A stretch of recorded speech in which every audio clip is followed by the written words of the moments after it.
Coaches, welcome to this very special masterclass. If you haven't heard, we're going to go masterclass every week from now on, and we'll go at noon Eastern on Tuesday.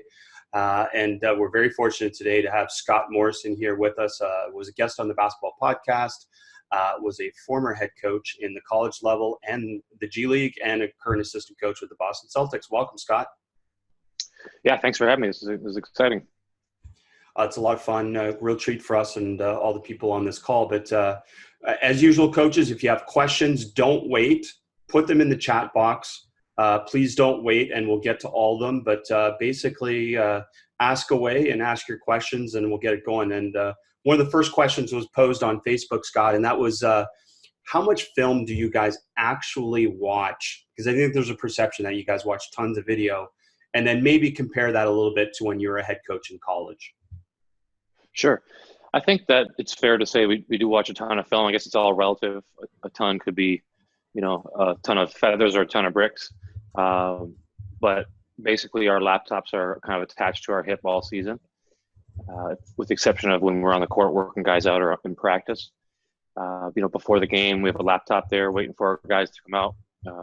After the game, obviously we're reviewing the game. And then in between time, we're doing our scouts, doing our individual film for guys. That could be anything from just breaking down their minutes in the game that we just played, breaking down the minutes that they played against our current opponent the last time we played them, or maybe, working on a certain skill with a guy and showing them other players doing that skill to try and kind of speed up the development process. But yeah, I think it's fair to say, every night there's a couple hours at least invested in film, and then picking and choosing your times throughout the day on the plane. Things like that. So even now in this kind of lockdown period, I've been trying to just watch 2 hours a night just to kind of stay fresh, but also to keep my mind from getting too I guess, bored or whatever the case may be. Yeah, very, very challenging times in terms of that and figuring out what to do for all coaches. So might as well maximize it with a lot of learning. And I know you have your trusty board there, so maybe show it to everyone because it's a great board. One thing that comes through is, and maybe, I don't know how simple you could do this if you can diagram it, but veer switching. I get asked about that a lot and I try and explain it, but let's hear it from you. Sure. So I think most people would talk about a veer switching as an emergency switch or an unplanned switch. That's one way to look at it. Another way to look at it is a late switch. And I'll use that example here. Just if I'll drop a simple step up, pick and roll. So I'm not overly good on the board in terms of my neatness or organization. But I'm just going to isolate. If you can see that, is that okay? Yeah, perfect. So step up, pick and roll. Here's the big, B for big, G for guard, and the angle of the screen is so forth. So one reason you might plan a veer, I'll give you two reasons. One reason would be so just you keep lift the board a little higher if you can. Sure. Or move it. Yeah, there you go. Yeah, how's that? One reason you might veer is to keep the ball directed to the sideline, whereas sometimes if you're switching and the screen's set here, you might force into the screen and just switch under the screen with the big and the guard. That allows the ball to get to the middle. Might allow a guard to get to their strong hand. It might allow a guard to get some momentum against the big who's switching, etc. So by veering, you can call ice or down or whatever your call is. The ex-defender on the guard can shift his feet to force the guard downhill. And then as the guard breaks the three-point line, the big can call veer and they can switch. Another reason you might do that is if your defensive big is more of a rim protector and the screening big is a pop shooter. So if your defensive big or your system coverage is to ice down here and they set a screen come off and pop, it's obviously a hard recovery for that big to get out of the shooter. So we'll send it over the top, or teams will send it over the top. If the big pops, they'll call veer, and the guard will swing back and take that shooter. And now all of a sudden you have a defensive guard guarding a bigger player in the perimeter, and you have your big man guarding a smaller player down by the paint. So it works out good in your favor. And that's probably where I see most veers is against poppers. Poppers and emergency veers downhill against teams that have good rim protector like a Brooklyn or a Utah. They want to keep their big back. So if our team sets a good screen, for example, for our guard, and we get downhill to attack the rim, a lot of times late in the key, The defensive big will take the guard, call veer, try and contest a floater or force a floater, and the guard who is trailing the ball handler will peel off and try to block out the roller. Great stuff. Really good explanation. And from Coach Andrew, following up on that film question, I think this is a great question, by the way. Now, with all your experience at all these different levels of coaching, what would you suggest now is the most important film that we could do to help young players learn the game better? I think the same for young or old players, and that is study themselves as much as possible. So when I was head coach, and if I ever head coach again, I'm going to definitely spend a lot of time on self-review, both for the team and individual players. And I think that there's definitely a time and a place for scouting, and we put a lot of time into scouting, but I think the benefits of the self-review is tenfold to scouting. Knowing how to react to certain situations, knowing how to read various defenses that you can learn from both film and practice on the court. I think that's a lot more important than scouting, because a good team is not going to just do the same thing every time anyway. So that's something I actually heard Popovich talk about a few years ago, is that he spends most of the season on self-review. He lets his assistants do the scouting, and then maybe come playoff time, he kind of buckles down on what the team is doing a little bit more. But at the end of the day, you want to keep improving your own system, your own skills, your own reads as much as you can. And that leads to being ready for it, kind of ready for anything, as you could say, in terms of scouting. Well, it's such a great point, because in team situations, we tend to neglect the individual at the expense of the team, or sometimes to the benefit of the team. But it's such a great point. And especially when you have a big staff, right? Which I know in college you didn't have. So you had to make sacrifices to choose that. And like a lot of youth coaches do. Yeah, obviously we have a big staff, and we can divide our players up to 2 or 3 players per coach. But I think in college, even we used to do a lot longer film. So you could bring a guy into the office if you had extra things to look at, hit with him, or you could just have 3 or 4 clips for each player in a team setting. And that way, guys are not only learning what their specific thing is, but they're seeing someone else's points of improvement as well, and kind of spills over. That's great. Next question, and you don't have to answer specific to individual players, but the question, do guys like Kemba or Jason Tatum, do they do strict ball handling drills like pregame, like we see a lot of NBA players do? Like, do most of your players have a dribbling routine in addition to their shooting routine? Yes. So I can just speak for the guys that I work with. I see other guys doing different ball handling drills. I know I used to, when Kemba was in Charlotte, actually, I videotaped his pregame routine that he did with his coach at the time, because I thought it was cool. But basically, with my guys, we try to do ball handling every game day during the season. So that's 82 times that we're doing a good ball handling workout, and gets them loose before the game, gets their kind of their feel for the ball going, and it kind of checks the box of ball handling. Some days guys come in, it's a light day or practice day, they don't want to spend a whole lot of time ball handling, they want to get right at the shooting or whatever finishing that we're working on. So I feel like doing it on game days to make sure we get enough during the season. And the challenge for me is coming up with, probably have about 9-10 different ball handling routines that we do just to keep it fresh. Some guys are quite robotic. They can come in and do the exact same thing every day, and they're fine with that. But most players I find would get bored with that, or kind of just go through the motions, or it wouldn't be as challenging. So I'm always on the lookout for different stuff to do, different props to use. Not a huge prop guy, but just something like a tennis ball to mix it up, 2 balls, 3 balls, things like that. And yeah, like I said, just try and rotate those 8, 9, 10 drills throughout the course of the season. And if we're lucky enough to go to the playoffs, that's 100 days where guys are doing ball handling, which is pretty good. That's really cool. Coach Brendan follows up with a question on the veer switch. Who calls it? And then would you veer switch a drive that's beaten, which I think we both learned a little bit about that, potentially is called peel switching, is really what we call that right now, that we know that term. But anyways, who calls the veer switch? So, well, at least on the teams that I've scouted, I scout other teams' defense mostly, so I see a lot of different systems and things like that. But I know one team, for example, automatic veers if the ball gets into the paint downhill on a screen. So once that ball gets in the paint, you'll see the big man pointing veer to the guard. The guard might be calling it too, but they both know that once that ball gets into the paint, big takes it, guard peels off. Another example would be a guy like maybe Al Horford or Kelly Olynyk, a screener that pops. it might be an automatic call if they pop. If they roll, we just keep our coverage. If they pop, you see the big man pointing, saying veer. So again, you could say probably the big man calls it most times because he has to be in position to take the play. But I'd say 90% of the time in veers, it's kind of a planned or a scouted thing. If X happens, we veer. If Y happens, we stay. And then the other example I would use is pin down screen.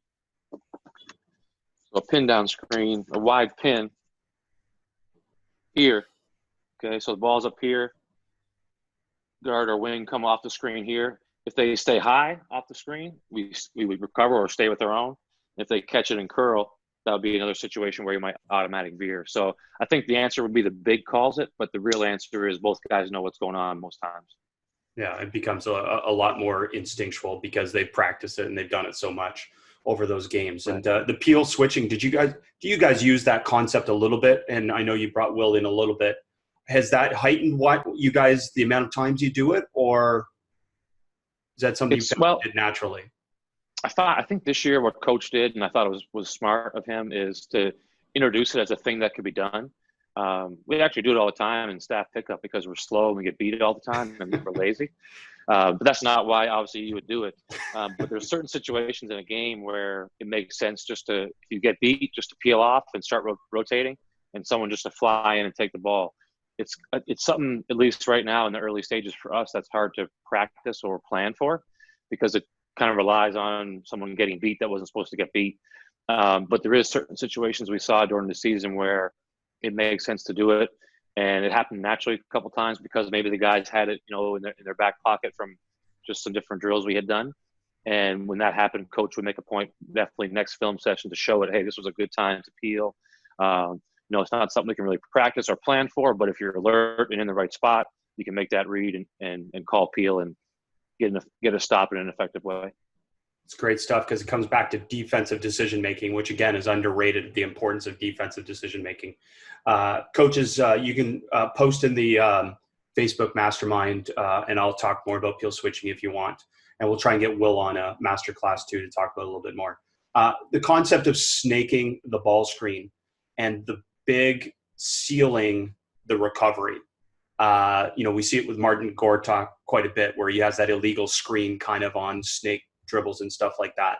Is that something that's being taught now? I mean, we talked privately about ball screens and different concepts like that. Is that something that's taught, or are they just doing that a little bit more on their own? No. So also I want to politely disagree with you that it's not an illegal screen. I guess it depends. It's only an illegal screen if it's called. Any screen could be illegal or legal depending on how you set it. But yeah, so anybody that watches our team probably would have noticed that this year that Tice especially has become quite good at getting that we call it a Gortat screen, and we have worked on it since the summer with our bigs. So what we found is we have a couple bigs that are really good rollers. Rob Williams, for example, gets off the screen quick and catch lobs. Tice is pretty good, but he's also a very smart player. Someone like Cantor, maybe not as quick with the roll. So we wanted to figure out a way that our bigs could be a threat and get us layups without being lob catchers.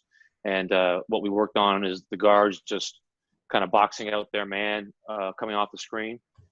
Some people call it holding the guard hostage. That allows the big a couple extra steps ahead, and then snaking and kind of crossing paths with the big. And the big, we teach our big to seal with their hands up so that the referees don't call an illegal screen.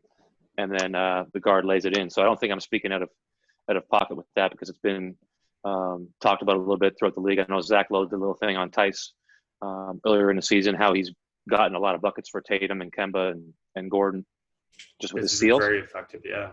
Yeah, so I've actually clipped every one that we've done this year. We've averaging about one a game, which doesn't seem like a lot, but when you compare those situations last year, we were probably taking a contested floater over a big man at the rim, and now we're getting that seal and layups. So it adds 1-2 points a game to our offense, and I think that's pretty significant if we can keep improving that and then keep looking for the next thing that we can do like that to add to our attack. Incidentally, Coach Batista asked that question. He's a huge Celtic fan, so I'm sure he notices that happening all the time. And coaches, I'm just posting a quick YouTube video that I made explaining that concept in the chat box there below as well. So next question is, go ahead. Sorry, no, I was going to say the crowning moment of the season so far for me, since we haven't had playoffs yet, was watching the Lakers play the Bucks, and JaVale McGee and LeBron did 3 Gortats, and I think our team can take credit for that, at least in the short term, although Gortat deserves and Nash deserve the most credit. Yeah, no, but you guys have made it a regular thing for sure. So from Coach Kip, how critical are you on yourself for your own preparation for practice and games? And I guess that's a curiosity for assistant coaches at your level, again, like, especially if it's your scout, your players that you particularly have an investment in because you train them more often. How personally do you take it at that level? So with the players, it's hard. I think it's a real dangerous line to walk if you start kind of rooting for your own guy over someone else because you want to get them the minutes. So you got to be careful not to do that. Obviously, if everyone plays well, everyone's better off. But deep down inside, it's human nature to kind of want your guy to do better, or at least better than he's done before. So that's something that, secretly you're rooting for him, but not at the expense of his teammates, for sure. And then as a coach preparing for practices and games, as a head coach, you're definitely probably putting more time in, but you don't have as much time for the finer details. So for me, when I'm a head coach, I'm thinking about what I want to work on, what points of emphasis in practice I want to cover, and how I want to set the drills up. And then I'm kind of counting on my assistants to chime in with the finer details and coaching the quote unquote little things that aren't little, but stuff that I might overlook in my organization. As an assistant coach, you don't get to run many drills, maybe 1 drill per practice. You might get 1 scout per week. So you're really, going over it with the fine tooth comb to make sure you have everything down, everything's perfect, going over it in your head. A lot of us assistants, if we know we have a drill to run that day, we'll get out on the court early and kind of walk through the actions in our head, maybe grab 3 or 4 coaches that are going to help us with the drill and go over how we want to play certain things. Usually with me, it's an offensive drill. So I'll get the coaches out there and say, hey, this is how our next opponent will play this type of screen. This is what we're working on. This is how I want you to play it. This is the read I want you to force the guys to make. And those are all things that I probably wouldn't have had time to do as the head coach. But given that you don't have much chance to run drills and things like that as an assistant, you really want to make sure you hit it out of the park. Yeah, great stuff. Great insights there. Another question about film is basically, do you think, like, going back now and reflecting on some of the youth teams, high school teams, club teams you've coached, would you feel there's benefit to watching scout of opponent at this point? Like, obviously in the ideal situation, you have the film, you have time. Is there still benefit to doing that? Or would it be mostly just, again, film of us? I mean, different players are need different things. I know when we do our scouts, some guys probably tune out right off the bat, and they're more of a field player, or they think they know the guys pretty well, have been in the league for a number of years, or whatever excuse you want to use. I'm not saying that's the right thing to do, but I know it happens. And then other guys are panicking on game day if they feel like they haven't gotten enough scouting information. They want to go over it 3-4 times. They want to know everything. They want to memorize it. It's kind of like in school when certain guys are memorizers and certain students are feel, they understand. So you have to be able to make sure both are kind of taken care of. For the younger levels, I think that if I was coaching younger players and I had access to scouting film, I might watch it and try and show 2 or 3 things. But if I was going to watch it, I'd also try and help them learn, maybe good things that the opponent's doing, or pull a play up that the opponent runs, but talk about the different ways that they could attack that defense, or the different ways you could defend this action. And then maybe say, hey, here's 3 ways we could defend it. This is what we're going to do, but let them leave with an understanding of various coverages, various systems, and things like that. I wouldn't, worry about scouting too much. Obviously, you want your players to do the best they can, but I think doing the best they can comes more from their own preparation, their own practice, and what you teach them individually as a team. Oh, great. Following up on the ball handling stuff, like in the off season, it would be different or similar to what if you had the player through the off season, which I know you had some players stick around in the off season. Is it a similar thing, or do you go differently with some of that strict ball handling? So, at least from my experience this past summer, one of the guys I work with is Gordon Hayward. You saw me work Gordon out last fall. One of his we sat down before the offseason and said, what are the biggest things we have to improve? And one of his was ball handling. So for sure with him, we did ball handling every day. Some days I'd give him a break and we just do 3 or 4 minutes to make sure we touched it. And then other days we'd go hard for maybe 8 to 10 minutes with 3 or 4 different drills that were a little tougher. Another guy that I work with, Shemi Ojale, he's not known as a great ball handler, but as far as ball handling drills goes, he's a beast. And he doesn't really need to do as much. Plus, he doesn't handle the ball that much in the game, but obviously you want to stay sharp. But for him, we'll probably do maybe every second or every third workout, get a good little ball handling session in.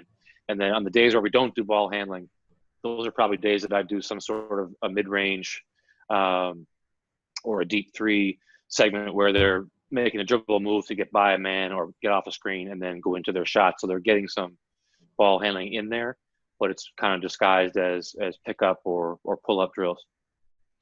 Yeah, very cool.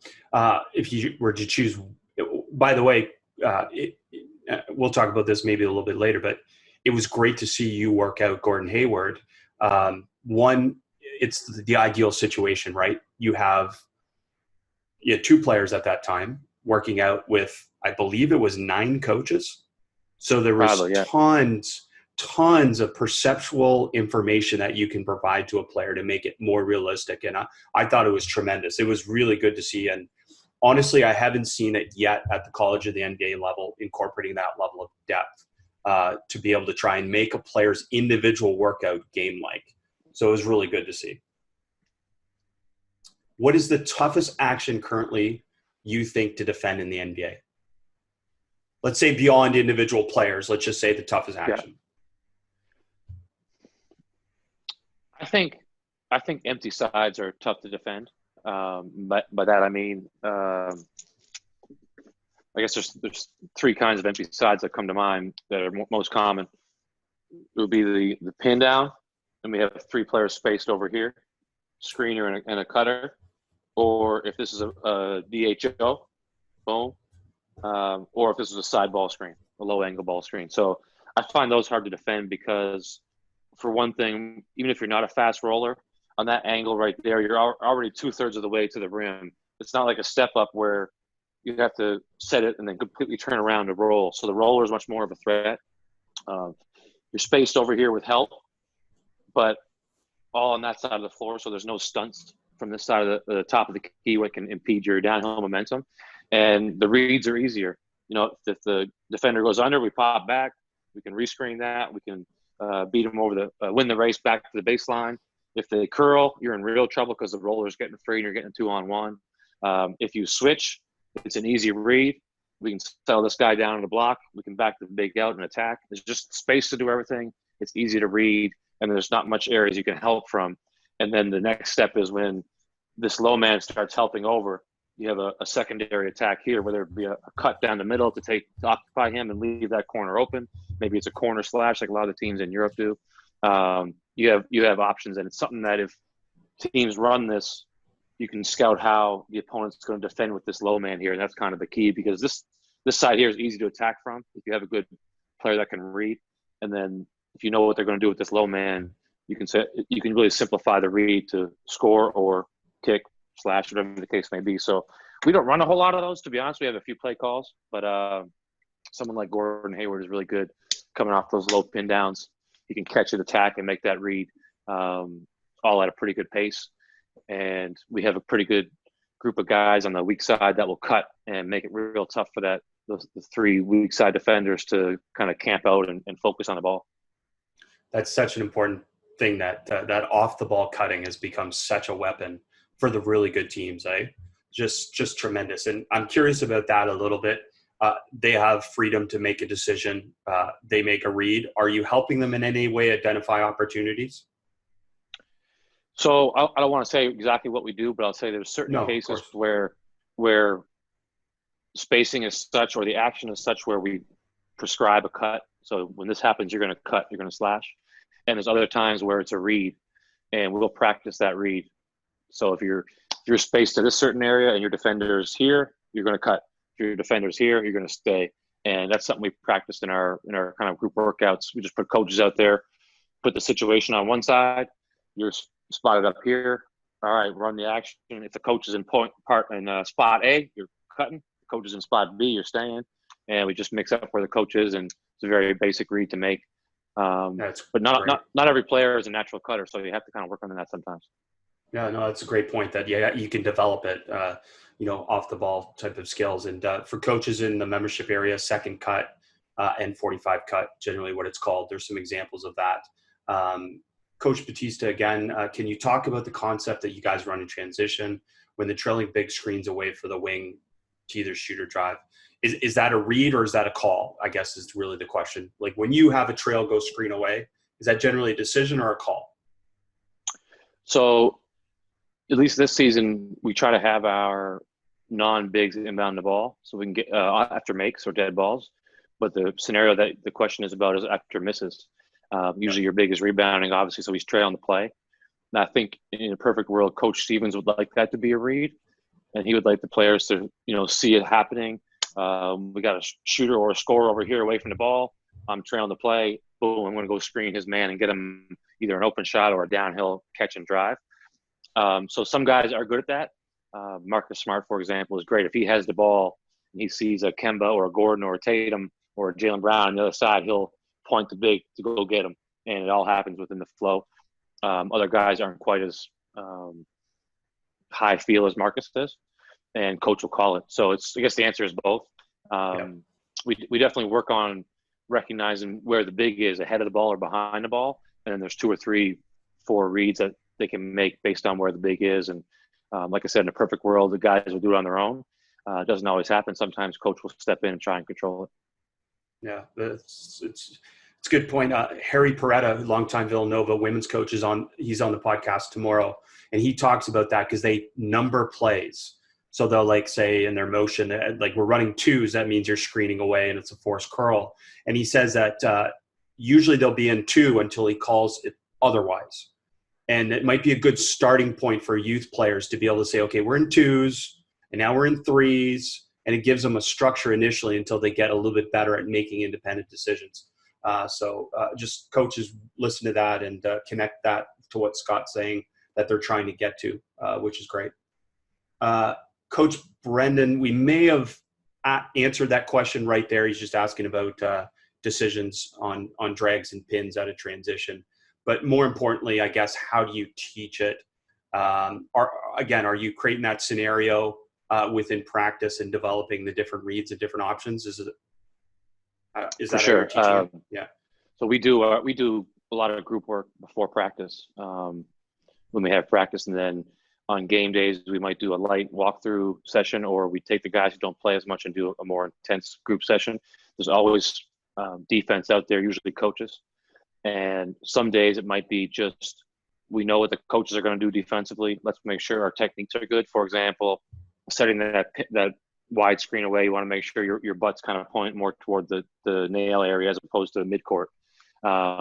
You want to, as the cutter, you want to run down and come off it, depending on where your man is. Or if your man's kind of off your body, you can kind of cut right down the middle off the screen. Things like that. The passer knowing that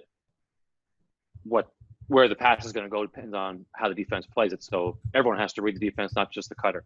So some days we'll work on it where they know what they're going to do, and we just work on technique.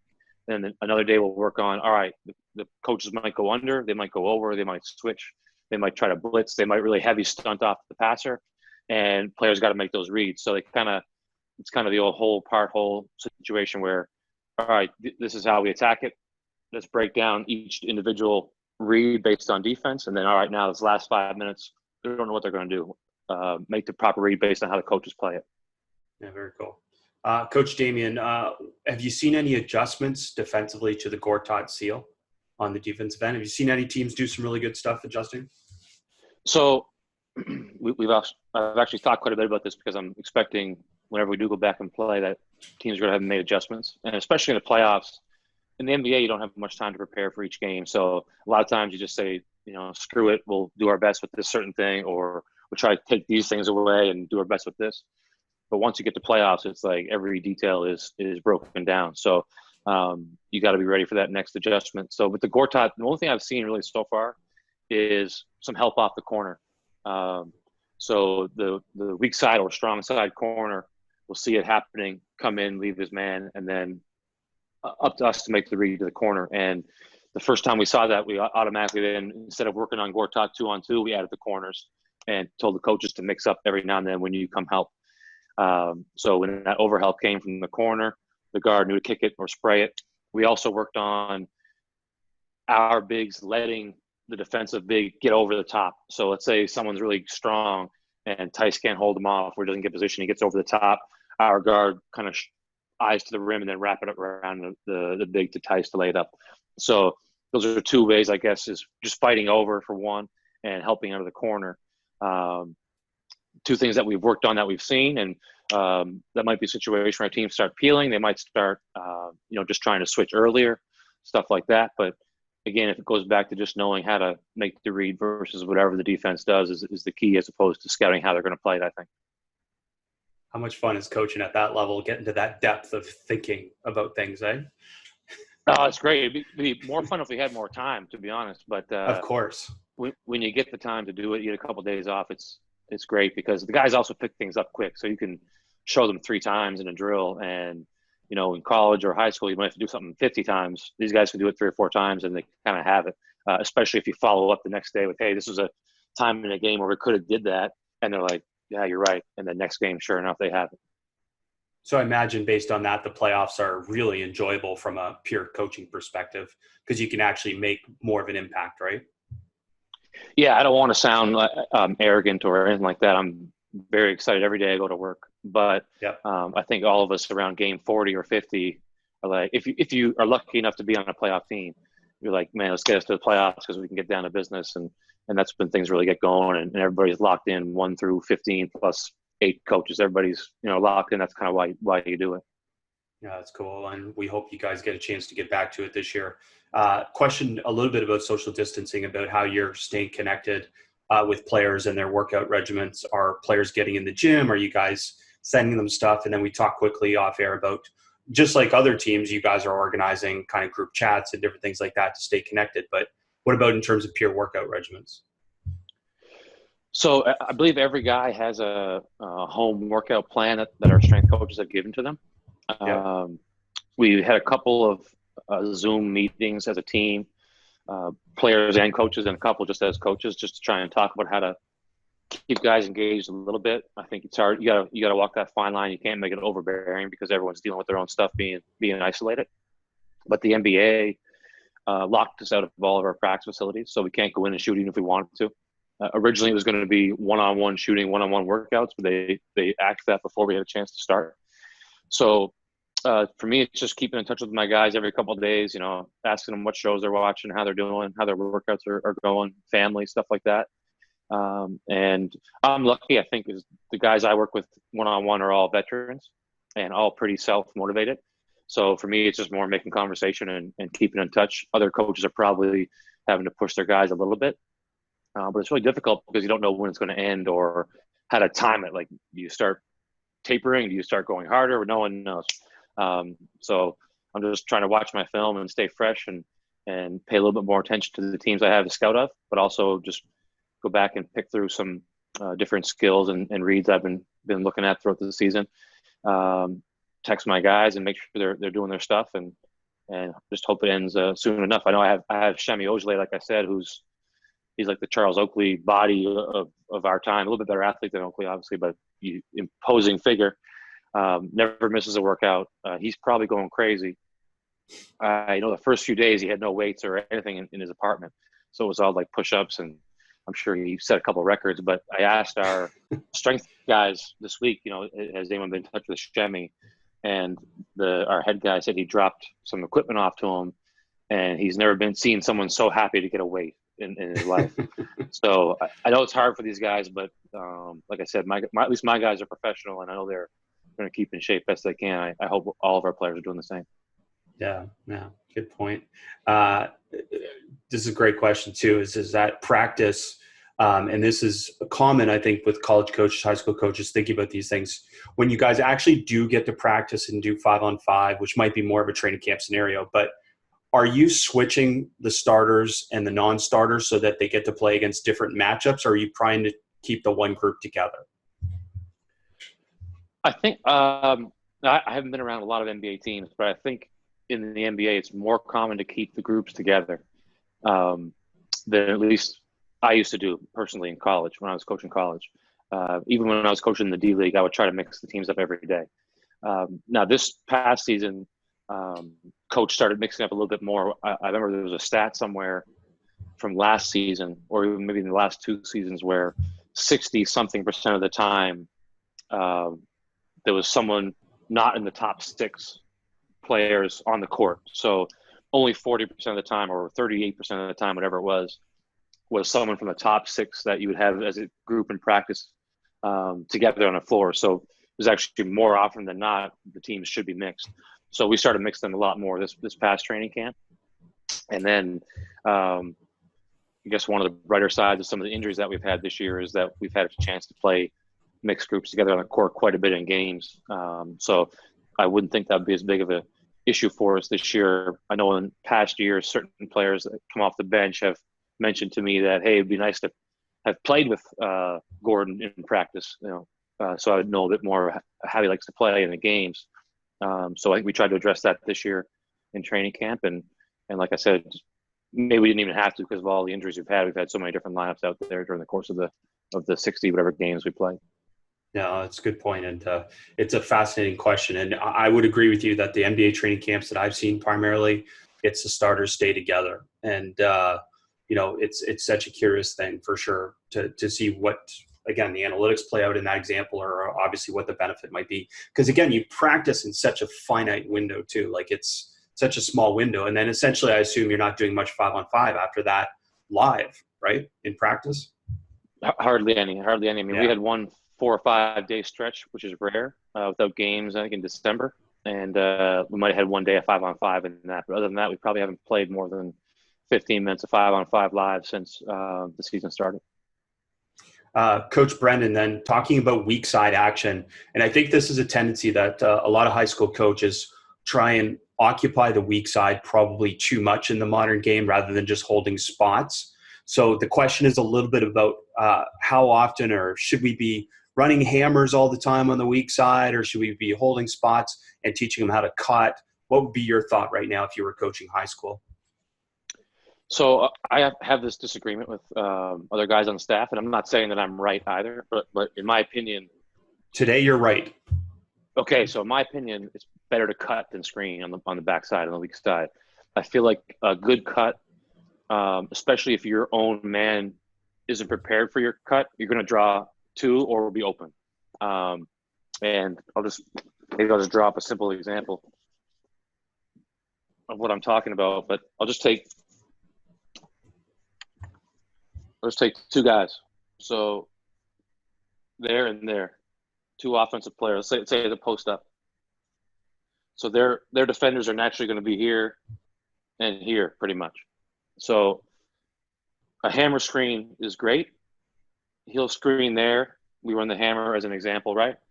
Yep. In my opinion, this just becomes 2-on-2 because he'll see the screen happening, and the screener is occupying this defender, and this defender is right where he would have been in the first place. And again, this is a simple example, and obviously there's arguments both ways. But in my opinion, when the ball is here, players tend to at least look in that direction a little bit. And if you can time it and cut hard enough, either over the top or probably even better between the 2, as long as you can get a step on this guy, this low man has to react a little bit. He has to bite. If he doesn't bite, you have a layup. If he bites, this corner 3 is wide open. And to me, that's just why I like cutting better than screening on the backside. For one, it's both guys are threats, whereas a lot of times a screener is not a threat to score or catch, at least when he's screening. So that's it. I guess that's why I like cutting better than screening in that situation. And I also think when one player cuts, usually 2 or 3 players end up moving. And they may not be doing crazy movement, but they are moving from one spot to another. And just like ball movement's good, player movement's good, as long as it's controlled and everyone knows what to expect and where to expect guys to be. I agree. The cut draws 2 more often. And the one thing for youth teams and high school coaches is to make sure is there's only one cut at a time. And it doesn't become mini soccer where too many people cut at once. And that seems to be the biggest challenge to teaching it at that level.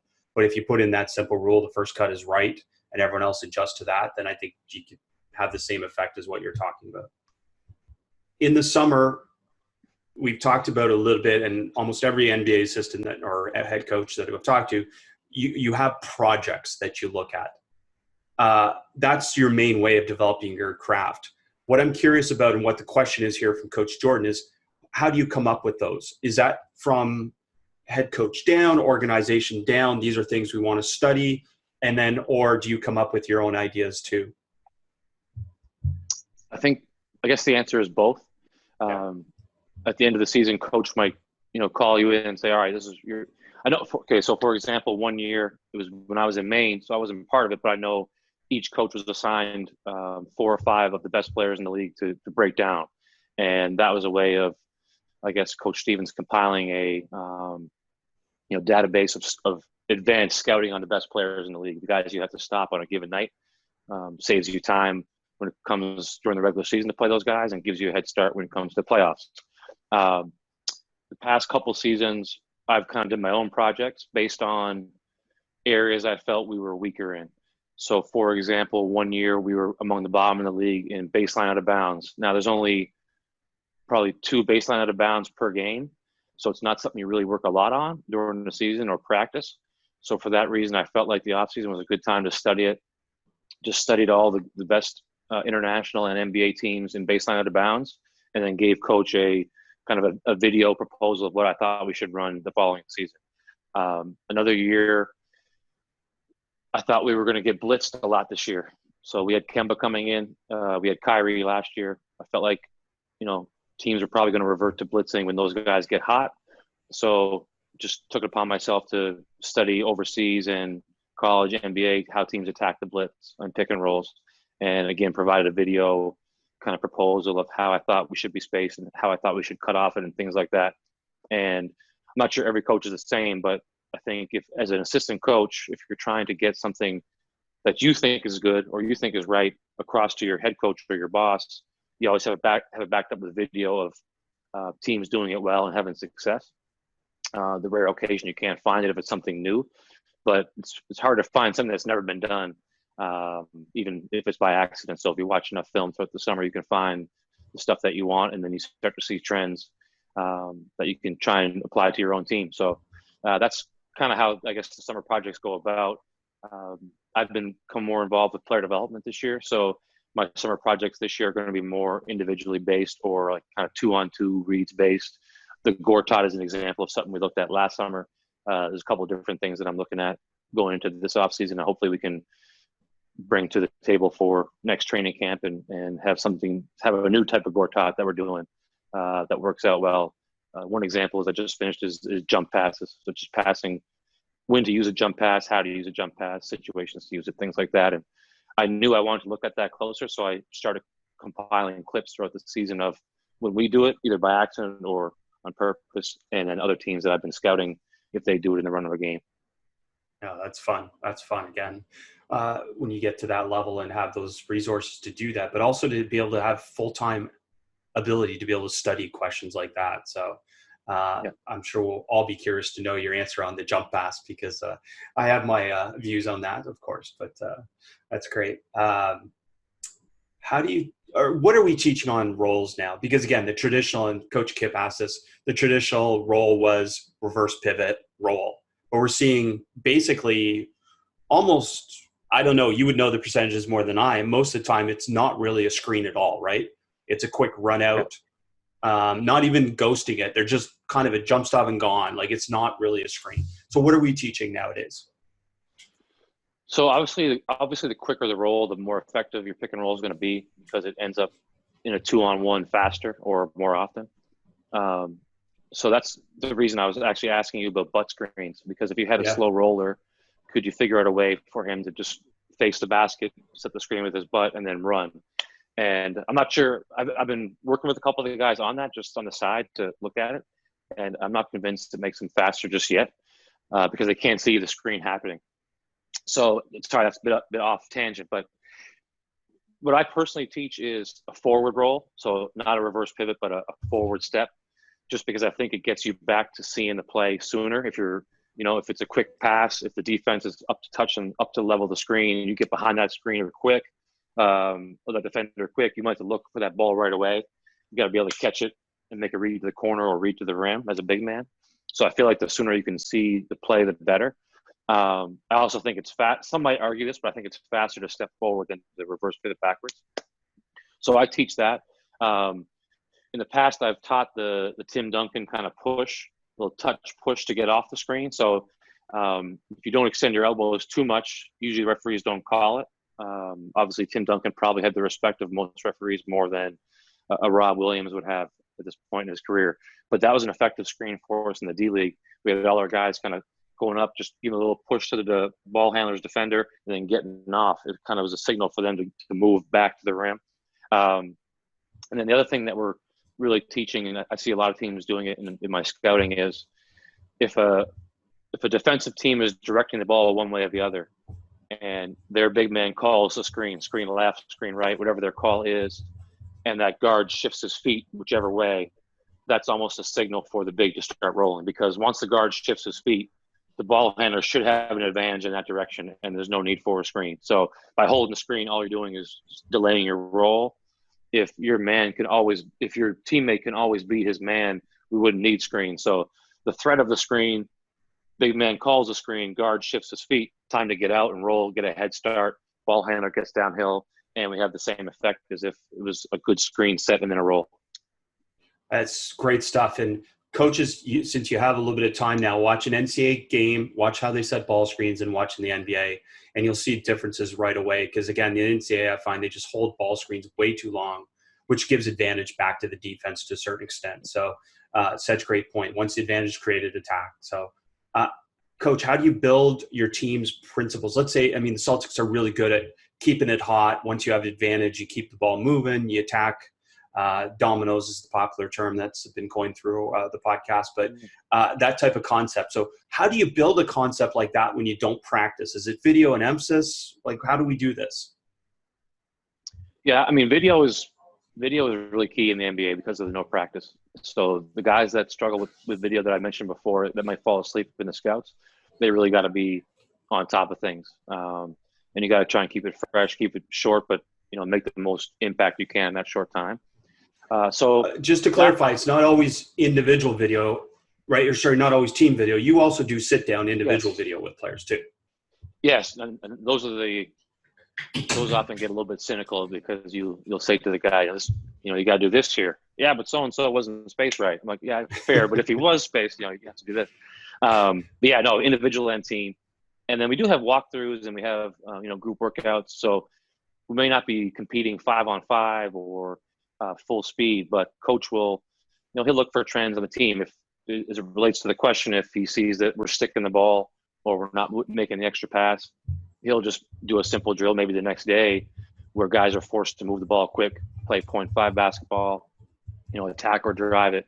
And it may seem overly simple for guys making, X millions of dollars to play basketball and that have been pros for X number of years, but it just gets their mind thinking back to how they're supposed to play, how they've been trained to play, and then we'll obviously follow it up with film. So that's kind of the best you can do without having a full practice where you stop it every time the ball sticks and say, no, we can't stick the ball. I'm sure actually the guys probably appreciate the, less time on it, but as long as they're locked into understanding, what it is we're trying to accomplish, you can still get it done. The buy-in obviously is the most important thing once the ball is thrown up for the jump ball to start the game, if they're going to do it or not. Well, and Scott already mentioned this, is that the level of player that he's dealing with, they can pick up stuff quicker. And that doesn't necessarily apply clearly to some of the younger levels because they haven't been in those situations. There hasn't been that experiential learning and those different things. And that leads us to the next question from our good friend Thomas Corey, who says, if you went back and coached a college team, let's say Nipissing, what would be some musts that you would do? Well, I'd get a place on the lake for one thing.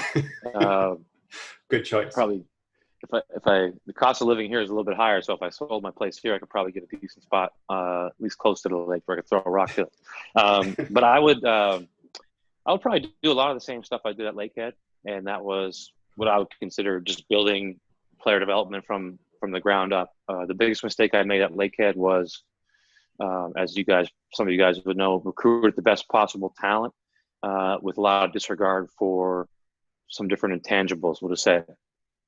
And that kind of was hit or miss. It was great at times and then backfired at other times. So the turning point in my career was when I realized that character and work ethic need to have a bigger slice of the pie in terms of my recruiting.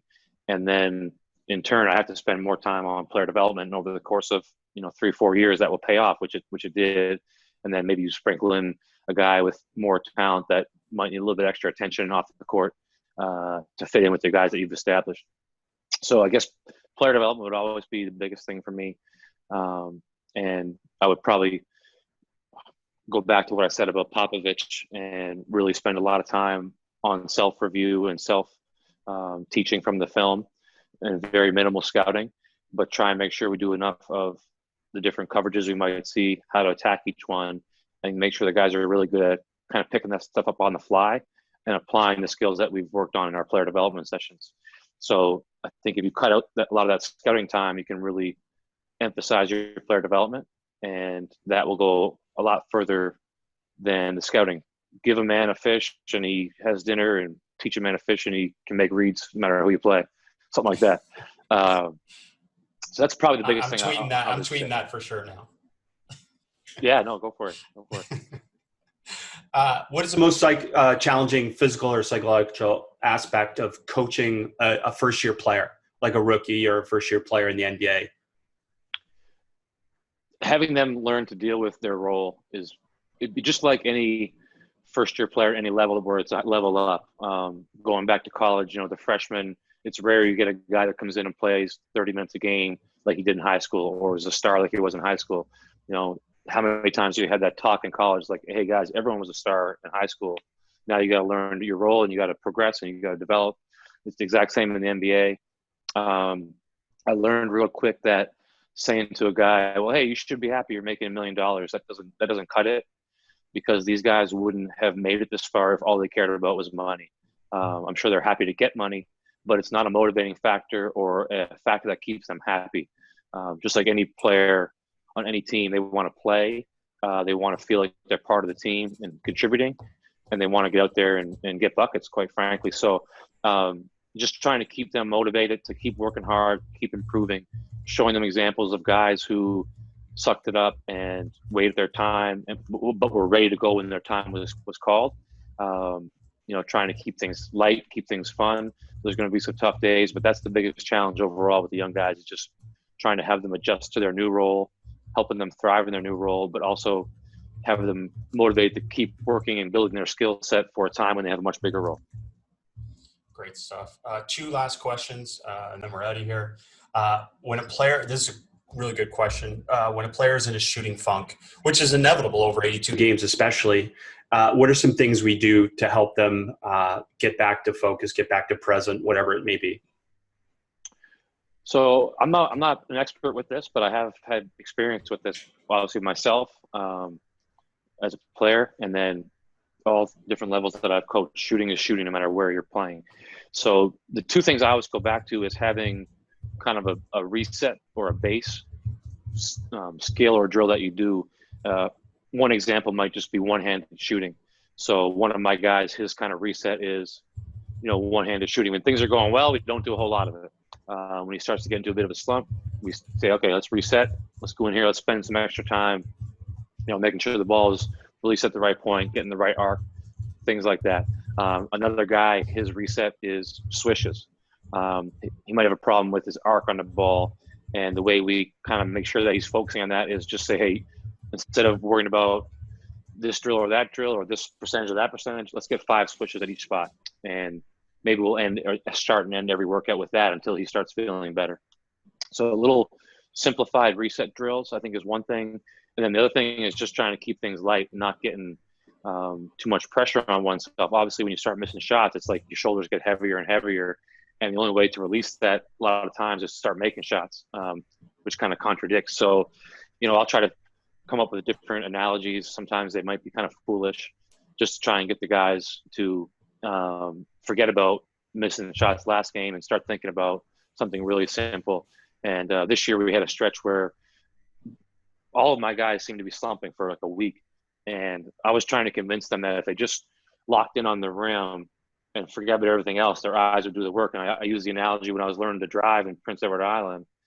When you go into like a spin on the ice, human nature is to stare where you are going, like and jerk the wheel. Whereas I was taught to just relax and stare where you want to end up and let your kind of muscle memory take over. I'm not sure if that's right or not, but it sounded good at the time. So I tried to tell this story to them, guys who had probably never driven in any snow or ice or anything, and they kind of end up laughing at me.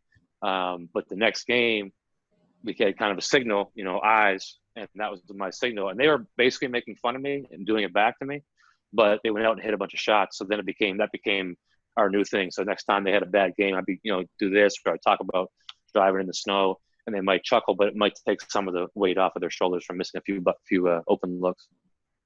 Well, this is where I say that coaches are intuitively knowledgeable about things, because psychological research would support you on exactly that point, which is refocusing them on something else. It's like when my daughter complains on a long hike, I just start to say, hey, let's find the best rock we can possibly find. And then she forgets about she's on a long hike. Like it's great stuff, and it's simple stuff, especially when you can make it kind of funny like that and be self-deprecating. So that's brilliant. Thank you for sharing that. Last question was with the so many ball screens. I don't know the stats. Our team's better at defending ball screens now than they used to be. And then the question that goes with that is, should we be exploring another option at the level like an NBA that's going to create that same type of opportunity? I'm guessing there's not anything that creates a better opportunity than a ball screen, is there? I'm partial to ball screens. It's kind of been my area of focus and study since I started coaching pro. And just the example that we've been talking about today is the court talk, just finding new ways to attack the different defenses. We found that the teams like Milwaukee, for example, who Lopez was always at the rim, no matter what you did. So you were forced to take mid-range floaters, things that you don't really want to take from an analytics perspective. Then Milwaukee added another Lopez. And now there's always a Lopez down there no matter what you got going on. So finding a way to get around him to get layups was something that I really dove into last summer. You look at Houston, who kind of went away from the ball screens in a certain respect. They use ball screens to get matchups. So, they realize they have a couple of talented guys that can beat their man off the dribble and get an advantage that way. And they use the ball screen to get a weaker matchup and to attack that way. So I guess it's still a ball screen, just a little bit different way to use it. It'd be nice if, a wide pin down or playing off cuts in the post would be as effective as a ball screen, but I haven't seen a team use them in that way. Maybe certain stretches or certain games where you can attack a matchup in a pin down, or that you can play off the post like Golden State has in the past. But I still think the numbers would support a very good ball screen player with a good screen and roller as the most efficient way to attack. Well, I would agree with that, and appreciate you sharing that.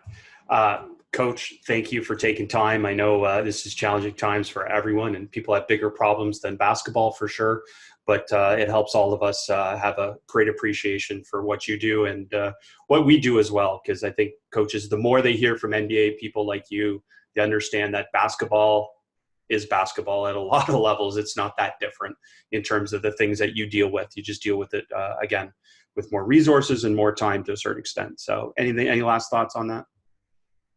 No, I just wanted to thank you for having me on. It was a good break from the routine of isolation, and actually had to shave my neck for this. So it was it was good to get out and look half respectable.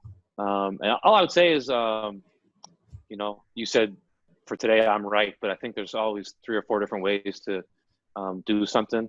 One of my former assistants, Mark English, who's now coaching in Newfoundland with the women's team at Memorial, he had a very thick Newfoundland accent for anybody that might be Canadian. And we were talking about basketball one day, and he said, I said, there's more than one way to do something as long as everybody's bought in, it'll work. He's like, that's right, coach. There's 100 ways to skin a cat. And I said, 100? Is there? I don't know how many ways you want to do that, but I guess what he was trying to say is you can do a lot of different ways, but as long as you're on the same page, you have some sort of research or film or experience to back up what you're saying, and you can get your team to buy in, then you're going to have success. Well said. Well said.